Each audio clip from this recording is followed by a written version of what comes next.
In part two of our look at the metropolis, we're going to cover a topic that carries well beyond this course. When we look at the mobility of people in the metropolis, we're going to see how that carries with it a very important connection with generational wealth. So there are social differences in migration in the metropolis. When we look at movement within and across metropolitan areas, we see that social and geographic mobility are often occurring at the same time. And when we look at social mobility, we're looking at individuals moving up the socioeconomic ladder, gaining generational wealth, gaining equity, gaining stability. When we look historically at our urban areas, we see that immigrants or migrants often live at the center of cities. And the difference between an immigrant and a migrant is this: an immigrant is someone who crosses international boundaries and establishes himself permanently in a new country. A migrant is somebody who moves within a country and establishes themselves within a new place. So when we look at historically at our cities, we see that migrants and immigrants are generally living near the center of cities for a number of reasons. One, this is generally where people could set up to be closest to work opportunities. This is oftentimes where the method of transportation, whether it is a port or a rail terminal or a highway, brings people into the city. So it's not uncommon to find enclaves, what are called receiving communities or migrant or immigrant enclaves, be established at the location of a railroad terminal or a port of entry. So when we look back, and even when we look today, in the 21st century, we see that our immigrants and migrants are generally setting up as close to the center of the city as they can. You'll recall from part one of this discussion the growth of informal housing in Mumbai, where the informal housing was established as close to the city center as possible. When individuals become more established, when they gain more generational wealth or equity in real estate, when they become more socially integrated, we see this increased in integration in wealth drive people or push people to the outer fringe of a metro area. Now, you may recognize this where you live, where the areas that are farthest out might be low density, might be um, areas of very expensive neighborhoods or properties. It's important to recognize that the wealth of families was strongly correlated with their movement to the outer fringes of cities. So, in a pure market setup with few barriers, we recognize that it takes some time for a migrant or immigrant community to become established, grow its equity, grow its social integration, and then move outward. This was supported by Burgess's concentric zone model when Burgess and Park put together the idea that immigrants are generally going to arrive and live near the central business district. You'll recall that zone of transition. And now, as they become more established, they move outward into the working man's communities according to the concentric zone model, and then into the zone of commuters.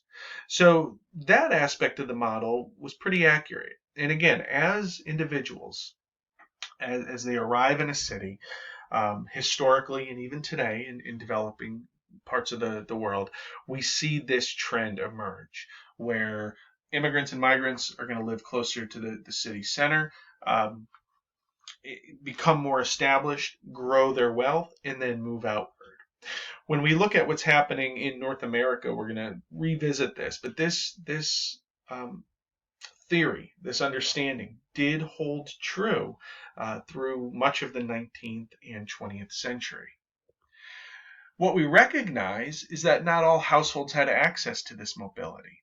And in the United States, we saw how segregation and discrimination really limited the geographic and social mobility of African Americans in the United States. Next chapter, we're going to look at this concept called redlining, which prohibited investment within minority neighborhoods and also prohibited or supported the prohibition of lending to minority borrowers. So by limiting geographic and social mobility, we start to uncover the roots of generational poverty. We start to uncover the roots of hyper segregation, why certain parts of our cities are both African American and poor. And we look again at some of these barriers to social and geographic mobility. Now, this has occurred with a number of minority groups and in a number of countries and cities around the world. But when we look in our own backyard, we see a strong correlation between limited mobility and concerns with generational social issues such as poverty, poor schools, lack of investment, lack of opportunities. So when we look at some of the big picture items, we start to recognize these shifts. We start to see how this mobility unfolds. We recognize that institutions may be transformed as populations move within the metropolis. And the example in the textbook looks at the emergence and evolution of London's East End and how this would support what's known as a transnational landscape. The idea that as one immigrant group moves in, establishes itself, transforms the neighborhood, over time that group is going to leave and then be replaced by another group. This transnational landscape definition suggests that the cultural landscape, the cityscape, is created by one or more immigrant and migrant groups. And over time, we see how the landscape evolves to reflect the group that is in place. As you think ahead to the end of this unit, consider these ideas. Does the metropolis where you live look anything like the concentric zone map that Burgess used to describe industrial Chicago? You might recognize that as you go to the outer fringes of your metropolitan area, that property values increase. Low density, high wealth, or low density, high cost neighborhoods, low density, high cost homes are present.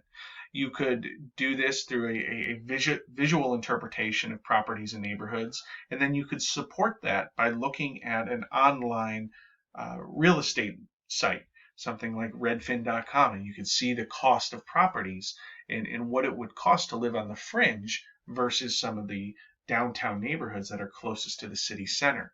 This would be a creative approach where you'd use both your physical interaction, your physical interpretation and perceptions in the field, and support that with real-time real estate pricing. In the final part of our look at the metropolis, we're going to look at migration and the expansion. And this is basically just looking at the way in which a metropolis grows through population. The first way is natural increase, which is really simple. Births minus deaths. Are more people being born than are dying? And if so, our population is going to grow. If more people are dying than being born, then our population will contract. This is a very simple way of looking at population change. And when we look at population change around the world, we can look at this through a natural increase lens or formula. What we really need to do is incorporate migration. Is our metropolitan area growing or contracting due to migration? We're not going to find many cases where deaths exceed births. So we do need to better understand the role of migration. And going back to a topic covered earlier in this discussion when we looked at cumulative causation. Cumulative causation ties into this push-pull process. Does your city offer political, religious, and economic opportunities? If so, if those opportunities are present, that serves as a pull force, attracting people in. If you are in an area where the economy is failing, where your religious group is maybe under attack or under persecution, or there is a political fallout, those would all serve as push factors.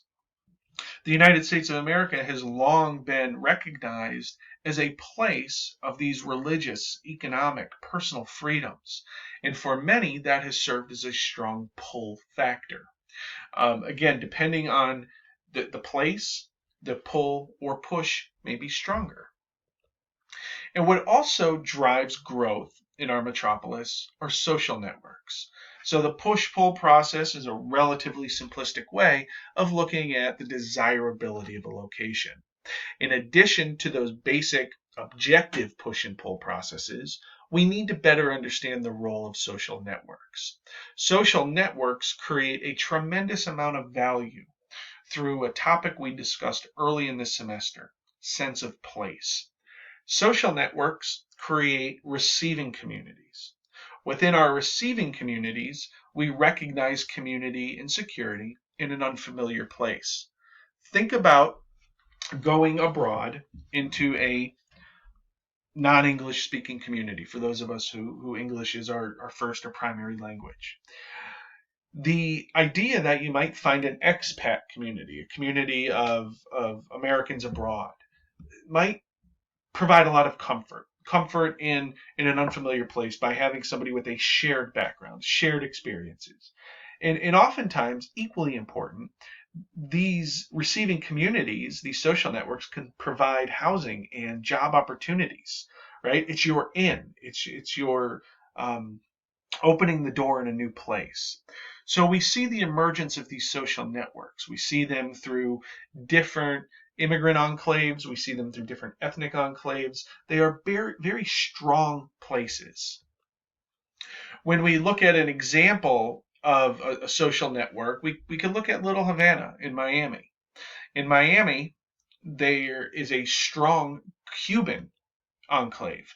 The Cuban enclave goes beyond culture and housing into ownership in local businesses. It is a true urban enclave, again, through culture and economic institutions.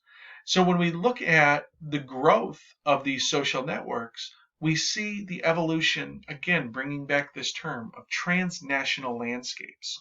Transnational landscapes are landscapes that reflect one or more immigrant or migrant communities. So in parts of South Florida, in parts of Miami, we see these businesses. We see the cuisine, we see the Spanish language on signs, we hear Spanish language being spoken, we find groups of people that are socializing with connections back to Cuba. So we see the growth of this social network that will further attract more and more Cubans and Cuban Americans to this area. Now, I want you to think about closer to home where you live in some of the networks that you may come across. It's important to understand, where are these people coming from? Why are they arriving here? And what is the strength of that social network? And lastly, we're looking at hinterlands. The metropolis relies on its surrounding areas, something that we talked about a little bit earlier. Hinterlands are areas outside the metropolis. So when we think about the suburbs, when we think about the exurbs, or the suburbs that are farther out, we look at the interconnected and interdependent relationships that exist. Cities will and continue to rely on the hinterland for jobs, for resources, for migrants, in this case, labor.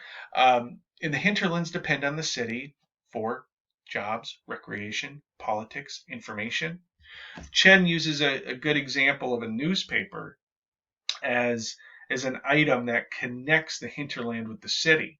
A newspaper is often published in the downtown area, and it is physically disseminated throughout the metropolis. So a newspaper reflects that hinterland connection, one, through the physical distribution, and two, through the spread of information, the spread of content, the spread of knowledge. The analogy between the metropolis and the hinterland suggests a living organism. We could look at a hinterland as expanding, kind of like the city exhaling into the surrounding area. And the last bit of information, something to think about, critical thinking or for a field report. How does your nearest metropolis connect to the hinterland? Consider examining the flows in and out as a way to approach your next field report. Are you part of that? Is your family part of that? Or what variables are part of that flow in and out of the metropolis?